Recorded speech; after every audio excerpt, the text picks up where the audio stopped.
yung batalyon commander ko is from from 2003 hanggang hanggang 2000 November of 2005. So therefore 2 years, 9 months and 14 days. So yung sir na yun, yung after ng ikot ko lahat yung mga barangays na naging resulta. Ano na sir ang takbo ng organizing system nila? Yung sa mga schools, organize sila yung mga estudyante. Paano na sila nangyari? Ayun ang hindi ko alam kung naka-maintain ngayon noong batalyon ko. Noong 63rd IB, hindi ko alam. Nung panahon nyo na yun, sir, paano nangyari sir noon? Nakapag-organize pa ba sila? O nakapag-expand pa ba sila sa mga schools ng panahon na yun, sir? Ang nakapag-expand lang talaga doon, ang lumaki every barangay, yun nga, yung aking cooperative, during my time tsaka itong inorganize ko na counter-organization na lumaki, gumapang siya hanggang dun sa may mga sulok-sulok na barangay sa Samar. Yun ang lumaki during my time. Kaya nga sabi ko nga kanina, isang text ko lang, they could easily assemble Madali sila mag-assemble Sir, yung kalaban sir ba? Ay wala, hindi sila, hindi. Penetrate pa ba sila para organizer ng... Wala, hindi Wala na. Hindi na, yung Damerpak na Damerpak, hindi, wala during that time, very nil yung kanilang yung kanilang activities noon So, ang isang sir, yung isang techniques ba o strategy yung bakit hindi na kayang balikan ng NPA sir yung inorganize nyo sir? Because of the yung popular hatred Nagtanim ako ng galit sa isip, sa damdamin ng mga tao. Hindi sa uti yun Oo, nagtanim lang ako ng galit. Pinagalit ko lang yung tao. So, galit lang. Ay, galit. Ganun lang pala kadali ito ako. Ba't hindi pa ginawa nun? Kaya pati nga yung boto Kaya sabi ko, kaya nga nagkaroon sila ng 10,000 plus na boto nun during 2004 election. Hindi ko pa nalilibot ang buong Northern Samar nun. Hindi ko pa nalibot. Kaya nga sabi ko nga, nalibot ko lang siya. Sa almost 3 years kong battalion commander, I was able to traverse only mga siguro 449 out of 569 barangays. So meron pa akong hindi napuntahan na more or less siguro 20. So ano naman sir ang bali resulta ng combat operation? Ay, bis battalion nga ako Okay, the result of the... mag-highlight na... Sige, okay, ganito yan. Okay, ganito yan. Sabi ko nga kanina sa inyo, I build my own alliance. Sino yung alliance ko? Number 1 kong alliance yung taga-DepEd, yung mga teacher. Aside from my regular BIN na nakuha namin, kasi ako naniniwala ako dun sa mga BIN natin. A good intelligence information must come up through a good CMO effort. Hindi dapat yung magandang impormasyon mo manggagaling sa magandang CMO mo So therefore, kaya anong ginawa ko nung ganito? Yung nung nakatayo ako ng alliance ko aside from sa mga teacher, di ba sabi ko kanina, maraming mga teacher, may mga teacher kahit sa mga sulok-sulok na sitio ng bansa natin Yung mga teacher na yan is a good source of intelligence information regarding the movements of the enemy. Yun. So aside from my BIN, aside from for those concerned citizens na nagre-render ng report sa amin through text messages, meron akong ginawa doon sa GESCON ko. Meron akong ginawa doon sa GESCON ko, doon battalion commander ako. Yung GESCON ko na yun, reflected lahat doon ng barangay sa Northern Samar. Reflected lahat ng barangay doon. Talagang pinuntahan ko isa-isa yun yung kaya kong abutin. Alam ko yung mga grid coordinate nila kung anong mga barangay yun. At doon sa mga barangay na yun, kaya meron akong isang GESCON kunyari, yung graph, di ba yung GESCON yung yung mga may mga friendly troops, ganon, economic and weather terrain template, nakaganyan ba? Ngayon doon yung GESCON ko na yun, ang pangalan ko doon, ang pinangalan ko doon is communication template. Communication template yun. Halimbawa, Barangay A, ang signal ng cellphone dito, globe. Barangay C, ang signal ng cellphone dyan, smart. Dito, globe, smart. Ibig sabihin, lahat ng barangay, nandoon kung ano yung mga signal ng cellphone na pumapasok doon sa barangay na yun, doon sa communication template ko doon. So, pinag-aralan ko ngayon, meron talagang mga barangay na walang signal. Diba? May mga barangay talaga hindi pinupunta ng signal ng cellphone So, yung mga nagre-report sa akin na mga nagawa kong aking mga sa counter organization ko na nandun sa mga barangay, sa BIN, saka concerned civilian, yung nagte-text dun sa batalyon, makikita mo talaga ang movement ng kalaban kung saan eh. Papunta sila doon sa mga barangay na walang signal. Oo. Walang ikaw, therefore, itong mga barangay na may signal, tumadaan lang sila dyan, nangihingi. Pagkatas mawawala sila doon sa kalas na barangay na mayroong inaabot ng signal. So therefore, it is an indication na nandun sila sa mga barangay na walang signal. Ano ginawa ko doon? Pinreposition ko ngayon yung kumpanya ko. Pinreposition ko sila ngayon doon sa mga barangay na walang signal. Using the concept of, anong tawag dito? Yung gradual constriction. Ang gradual constriction na alam kasi natin, maglalagay ka ng isang batalyon dyan, maglalagay ka ng isang batalyon dito, isang batalyon doon, dadalhin mo yung kalaban doon para ma-canalize mo siya. Kailangan mo doon ng maraming pera. Kailangan mo doon ng maraming tao. Yun ang gradual constriction. Nung batalyon commander ako, meron akong gradual constriction method but by means of cellphone. Cellphone lang. Pwede mong i-constrict yung kalaban. So therefore, 3 kumpanya ko plus yung headquarters, 4. Pinreposition ko sila. Pinreposition ko yung diyan kayo sa mga barangay na walang cellphone. I overrun 53 enemy camps during my term as battalion commander and recover 59 high power and low power firearms and neutralize 52 enemy. Ganun lang. Di ba simple na? Kaya nga innovator kami. Kaya kasi ang innovation kasi, dumadating yan pagka may problema. Hindi naman sabi nga ako naniniwala sa sinabi ni General Abaye, you must think out of the box. And that is one of the box that I have developed during my time as battalion commander. Number 1 is the campaign of the popular hatred. Although nag-SOT rin ako, my campaign of popular hatred, that is information drive, information operation campaign, is anchored heavily yung tao para magalit sa kalaban. Pag nagalit sila, magbibigay sa akin ng impormasyon niyan about their location. Kaya ako, I score heavily, 53 enemy camps nga eh. I was able to build my counter, I was able to build a very effective counter organization kaya hindi makapag-rally ang kalaban doon. I was able to get the support of the DepEd people dahil naging national awardee kami. Sinakyan ko kasi yung programa nila without knowing na gusto ko silang gamitin in support to our ISO campaign. Oh, ano pa? I was able also to use the cellphone. Ginamit ko yung cellphone para i-apply sa cellphone yung gradual constriction method. So, aside sa ginawa niyo sir, sa combat operation naman sir, ano naman ang strategy na ginagamit niyo? Ano ako nun? Ganito yun. Hindi Ganito yung ko sa combat operation, ganito, no?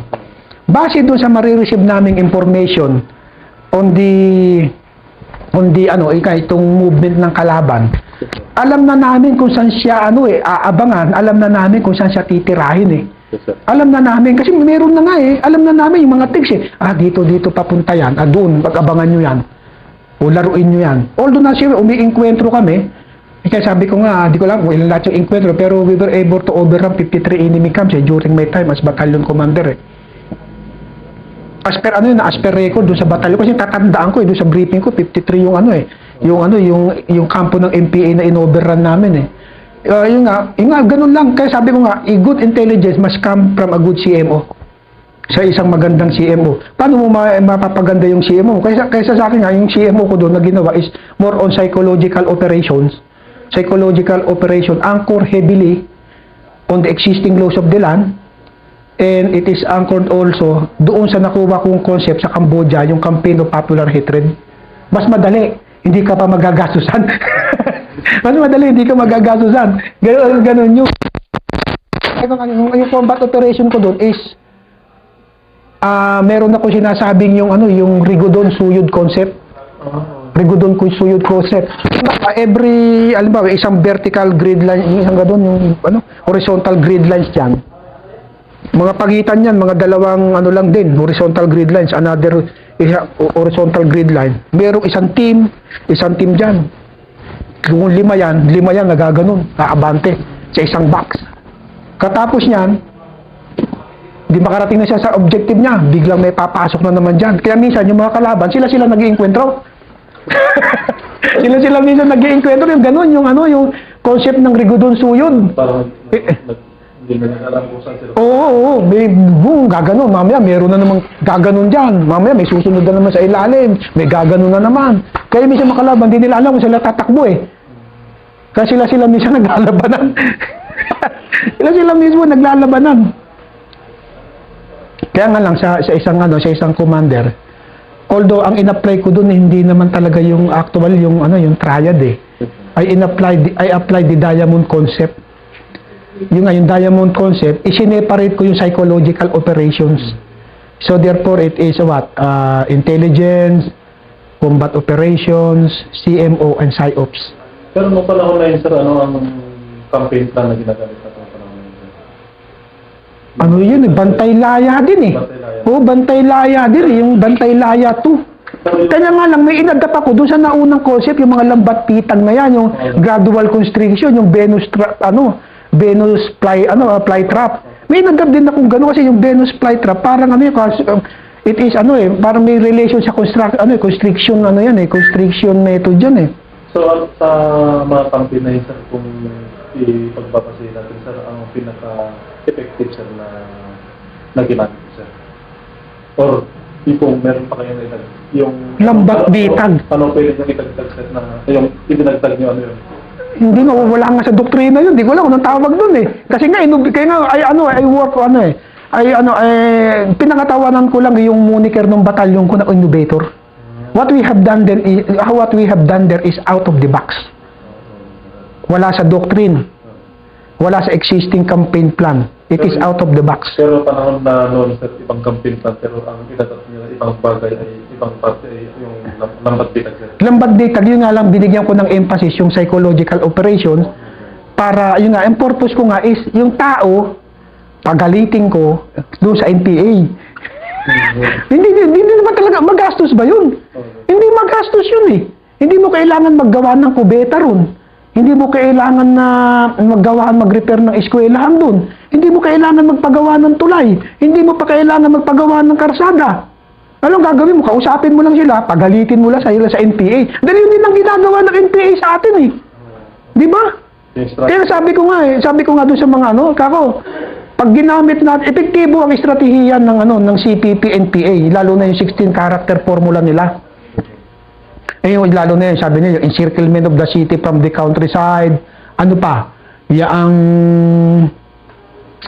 pag ginamit mo sa kanila, hindi nila alam kung paano kanila kukontrahin. Subukan mo. Sabi ko, subukan natin to. Yan nga, out of the box nga yun eh. Hindi man out of the box, inadapt ko yung estratehiya nila. Nasaan ba yung estratehiya nila? Nandun sa constitution nila.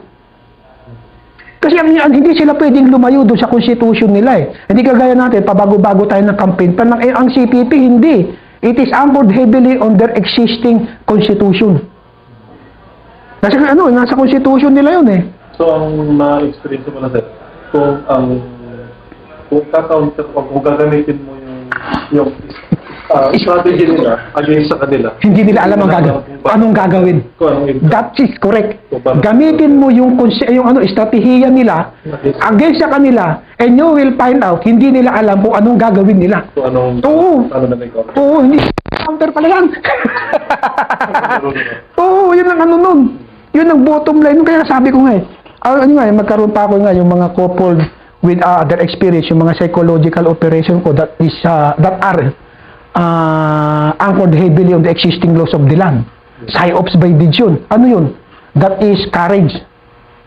That is courage. Paano ka papaniwalaan ng tao kung hindi mo ipapakita yung tapang mo? So therefore, nakita nila yung tapang ko, puti matapang pala to si Colonel Osi. Okay ito, di sama sila. I'm able to organize. Ganun ang ibig kong sabihin.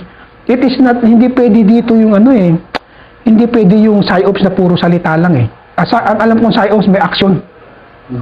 Yun ang alam kong PsyOps may action. At yung action ko kailangan palaging nakabatay sa umiiral na batas dito sa ating bansa.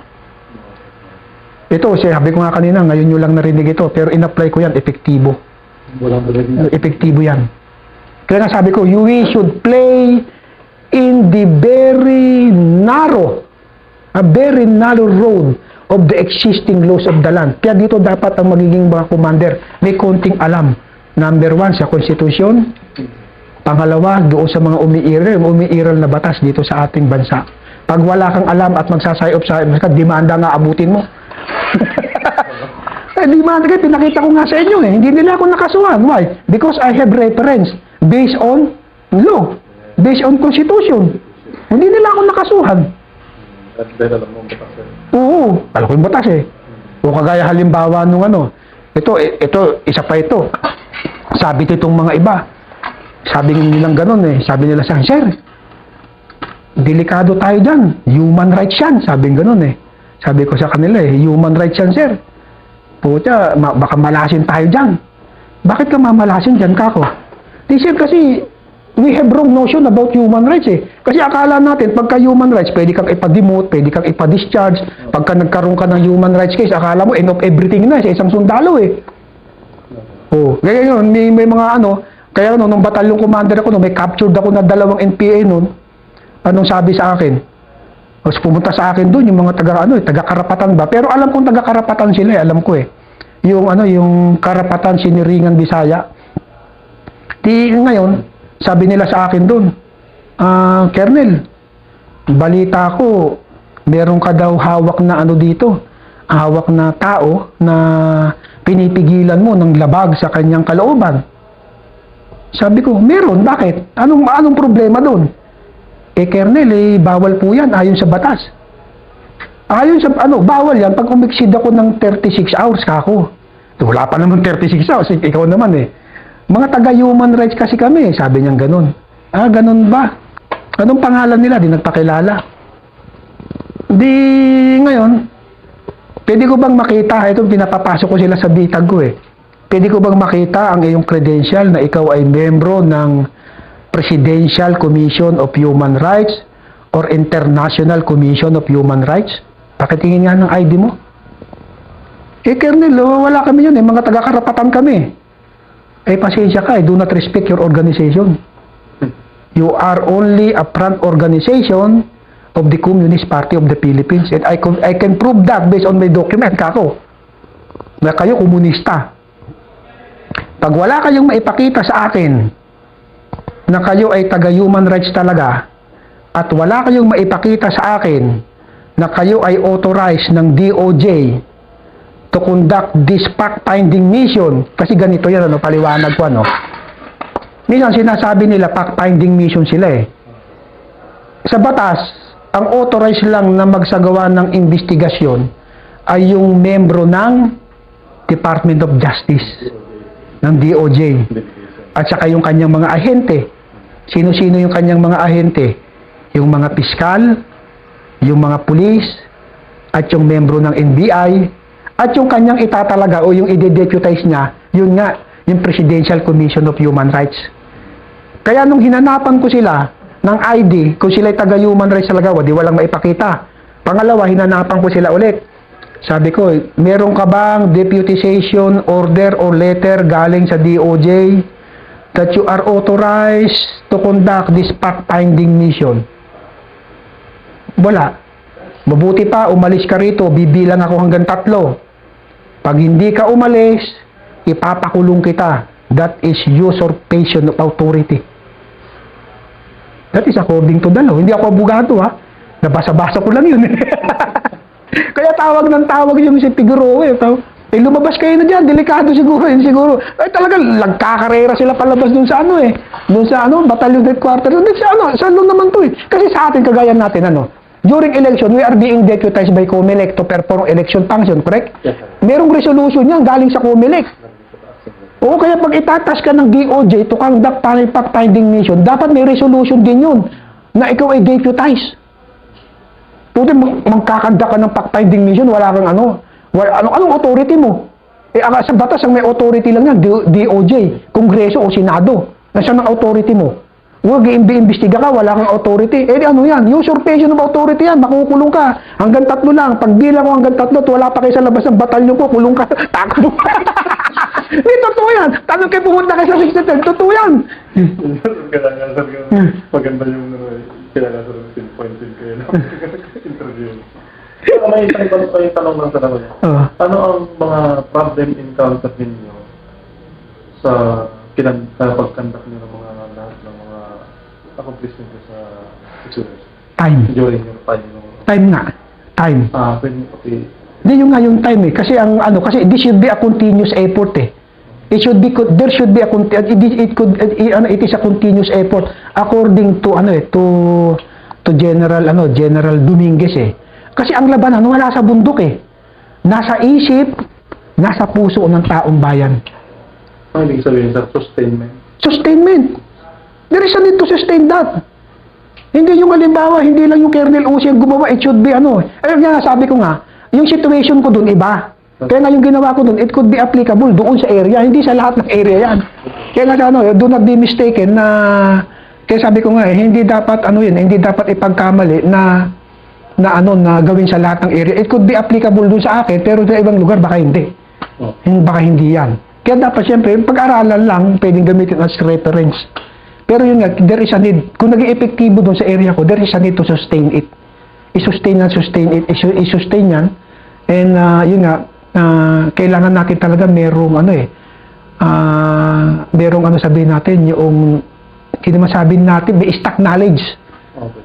Dapat yung gagawa niyan. Kasi para masangga mo lahat ng akusasyon na ipapatong sa'yo eh. Kasi paulit-ulit lang naman yung issue nila eh. Ngayon, sila ngayon ang batuhin mo ng issue. Yun, raralihan ka lang. Oh. Hindi nila na-counter yung issue mo. Kaya nung batalyon commander nga ako dun, hinamon ko sila ng debate kahit si Satoru Aquampo nga, sinabi ako, mamamatay tao ka. Sinong malakas ang loob magsasabing mamamatay tao si Satoru Ocampo? Kakasuhan ka dun, libelo ka dun. Pero I have reference. Yung reference ko yun, yung reference ko nun, is, yung reference ko, kaya sabi ko nga kaya nga doon sila sabihin ko na bumilib ba. Kasi yung pag-atake ko sa kanila is direct. It is a very libelous attack. Libelous.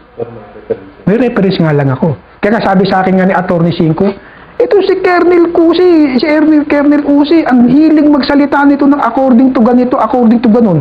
Wala siyang sinasabi na sarili niyang opinion. Di sinagot ko rin sa radio program ko. Ikaw, attorney ka pa naman, napakabobo mo. Sabi ko bakit ka bobo? Kung magsasalita ako ng sarili kong opinion, kakasuhan mo ko ng libelo. Uy, Manila mo ito, hindi ito utak balik ako Kaya nga sinasabi ko nga na itong mga reference ko, just in case na kasuhan nyo ako, kasuhan nyo muna itong sumulat nito. Ganun lang yun nakatabi lahat sa akin yun, nakatabi yun. Kasuhan nyo muna itong mga sumulat nito. O kasuhan nyo si Jose Maria Sison. Dahil si Jose Maria Sison na may sabi, mamamatay tao si Satoru Ocampo Kung hindi nyo kakasuhan si Jose Maria Sison, di totoong mamamatay tao si Satoru Ocampo. Kung hindi nyo kukundinahin si Jose Maria Sison, that is means na komunista kayo talaga. Who dare sabi, sinong matapang harap sa akin ng debate? Sabi ko nga, ilang taon, walang humarap sa akin. That is... So, ano sir ang lessons learned during your time as battalion commander o sa area nito sa buong... Being a battalion commander during that time, I spend my 75% of my time with the people talking about issue. You know why? Hindi ka pwede lang dito sa loob ng opisina mo Kailangan lumabas ka, kausapin mo yung tao, malaman mo yung kanilang pulso, kung sila ay sa atin pa o hindi na. Yun lang yun. Very simple. Kaya nga lang, masisira 4 na combat boots mo. Kaya kung hindi nga ako narilibita mo, pang 4 na combat, pang 5 ito na masisira. Ganun. Spend at least 50 to 75% of your time with the people talking about issue para malaman mo kung kakampi mo pa sila o hindi na. Huwag ka lang doon sa opisina mo. Huwag ka doon sa opisina mo. So, meron mo ba kayong gustong idagdag sir sa mga lahat ng mga nasabi nito? Wala na siguro, pero yan, sabi ko nga kanina, if you want to accomplish your mission, you must play by the narrow road of the existing laws of the land. And sometimes, pwede nating i-compromise yan. Pero always do it in accordance with the law, lalo na doon sa PSYOPs. Because a PSYOPs that is anchored heavily on the existing laws of the land is the most effective. Saka yun, yung isa pa nga, sabi ko nga, yung campaign of popular hatred, hindi magastos yan kaysa sa SOT. 2 oras lang yan, 1 oras lang yan. Gagalitin mo lang yung taong bayan sa kalaban. Pag nagalit yan, magbibigay sa'yo ng impormasyon yan. Yung SOT, 1 buwan, 3 buwan eh. Ito, 1 oras lang, 2 oras lang. Anong puhunan mo? Laway lang. Laway lang ang puhunan mo. Talk to them. Yung mga programa pa ng ating mga ibang government agency, sakyan natin in order to win their support. Kagaya doon sa DepEd, sinakyan ko yung alternative learning system nila. So, nakuha ko yung suporta nila. At walang pumitigil sa akin sa pagbisita doon sa mga eskwelahan.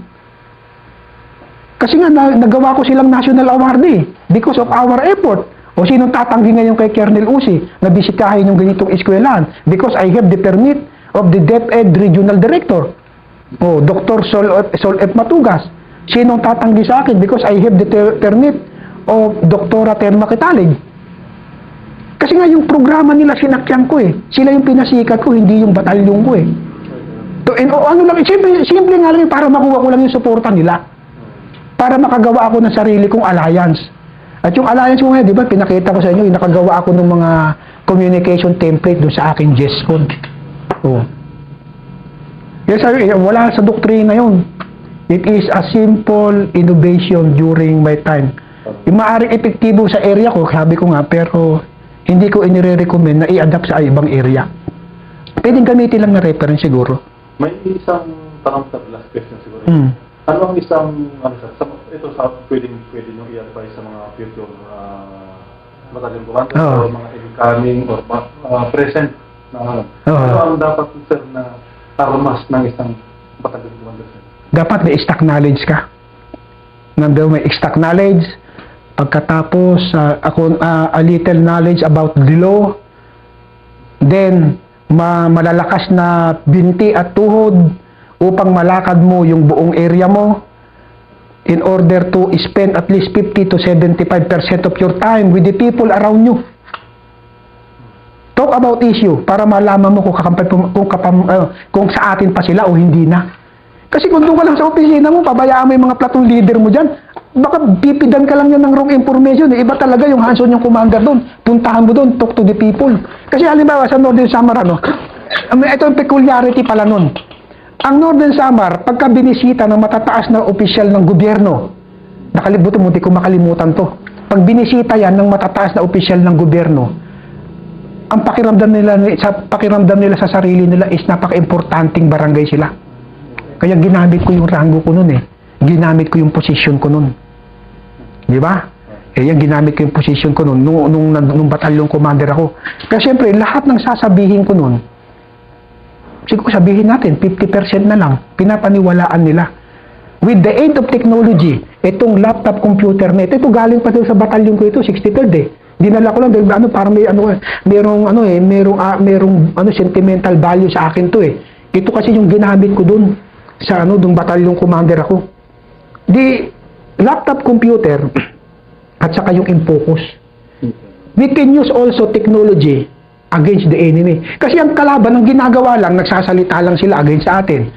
Tayo naman, nung unang ginagawa natin, guerrilla chatter tayo eh. Guerrilla chatter. Pinapaiyak natin yung mga nanonood ng guerrilla chatter natin. Diba? Ngayon, pag napaiyak natin sila, well, that is what? Emotional appeal yan. Emotional appeal yun. Diba? Emotional appeal. Ngayon, pag may dumating, during the time na paiyak mo, maaaring kakampi mo sila. Paano kung may dumating na mas magaling magpaiyak? So therefore, what is the tactic? What is the technique? It is appeal to intellect. Tirahin mo yung utak niya kasi yun ang nagdidesisyon eh. Hindi naman itong puso eh. Kaya ano ko doon, that is appeal to intellect. Ginamit ko yung in-focus, pinapakita ko doon yung atrocities ng kalaban, using also the same tactics, yung campaign of popular hatred. Pinakita ko, yung pala ginagawa nila, lalo na yung sa Digos, yung pinutulan ng ulo. Eh, doon sila galit na galit. Yung mga bata. Oo, doon sila galit na galit. Simbahan nyo sir. Oo. Very effective yun. Kung may papakita yun sa mga yung mga pinutulan nila, lahat ng enemy atrocities. Nagbukas ng dito ka na bata. Oo. Nandito nga sa akin, if I may, bago tayo Pag-yan ko rin na lahat sir, mga pwede mo makapiyat mga officer. Oo. If I may, ito kasi yun eh. Ito yung ginagamit ko nung nung ako'y nung batalyong commander ako eh. Ang titingnan, ano ba yun?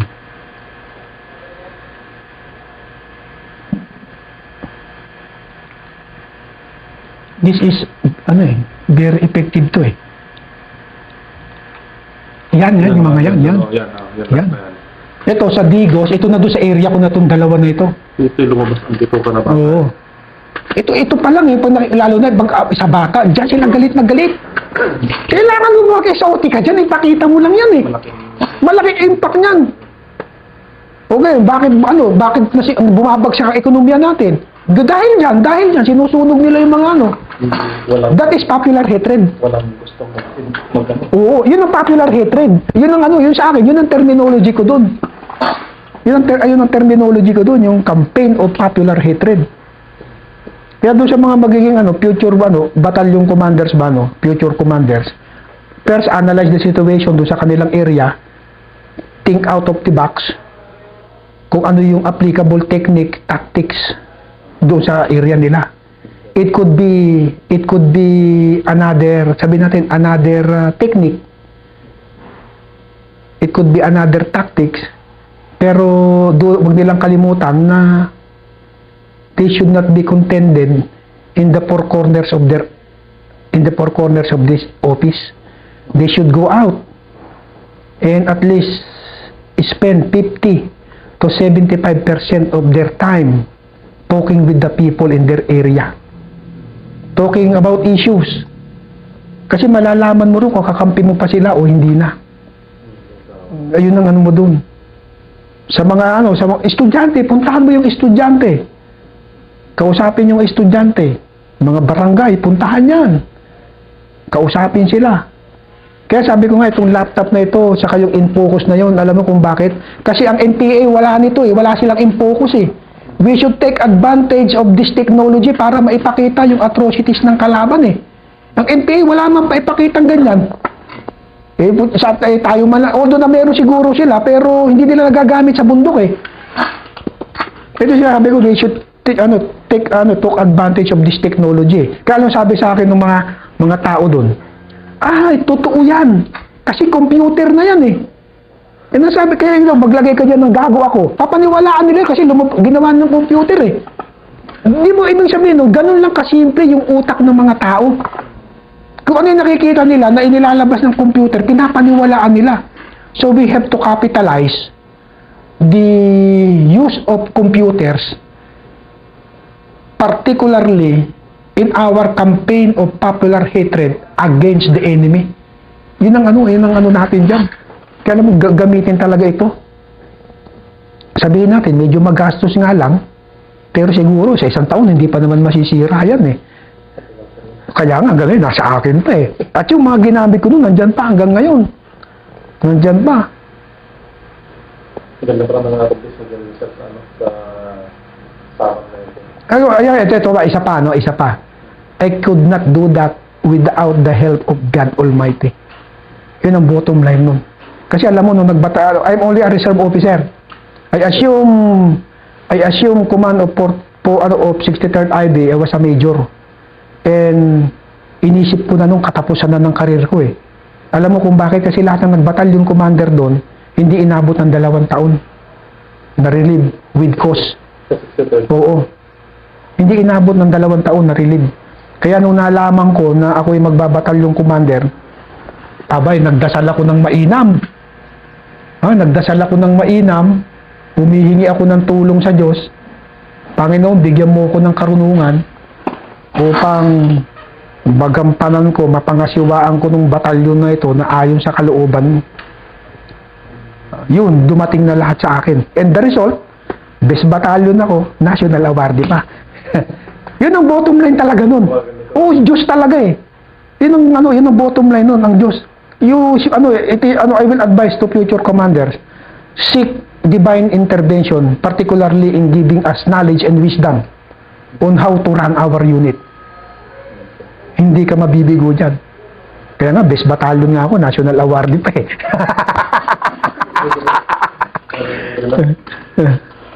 Kung may tawag na tanong mo maraming salamat, sir. Oo, pag oo. Sir, kunin ko ng laptop ko, sir. Oo. Sir, yan yung ano, sir. Sige. Bali, tatlo lang naman to eh. Sige.